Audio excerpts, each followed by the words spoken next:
பாரதிய ஜனதாவினுடைய எண்ணற்ற ஊடகங்கள் இந்தியா முழுமைக்கும் அந்த கார்ப்பரேட் பெருமுதலாளி நிறுவனங்களை கையில் எடுத்துக்கொண்டு இன்றைக்கு அந்த அது என்ன சொல்கிறது பணம் கொடுத்து அது வாங்குவதால் சீமான் போன்ற ஆட்களுடைய கருத்தியல் எல்லாம் வெளியே பரப்பி விடுகிறதால் அது பெரிது போல தோணுகிறது.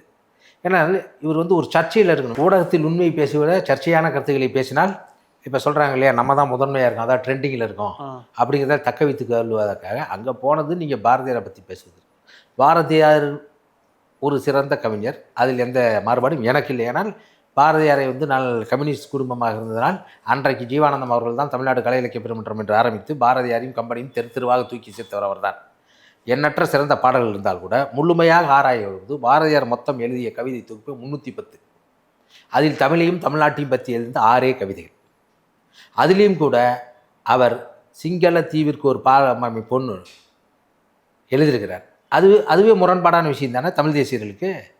இலங்கை ஆண்ட அரக்கர்களை அழித்த வேல் எந்த வேல், அது ஆரிய ராணியினுடைய வில் அப்படின்னு எழுதியிருக்காரு.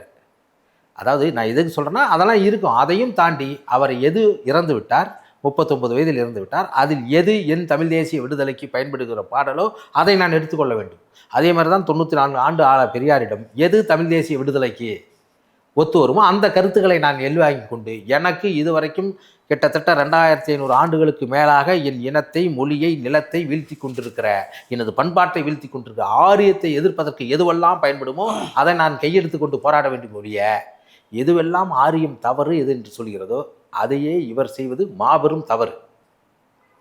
அதனால தான் இவர் என்ன பண்ணுறாரு, இன்னைக்கு இன்னும் கொஞ்ச நாள் போனால் இன்னும் ஆரியர்களிடம் படம் பார்த்து கொண்டு பொட்டமனை மயிறு என்று சொன்னவர் நாளைக்கு எங்கள் தேசிய தலைவர் பிரபாகரனையும் இது போன்ற ஒரு சொல்லை சொல்வதற்கு தயாராக இருக்கிறார் என்பதுதான் இது காட்டுகிறது.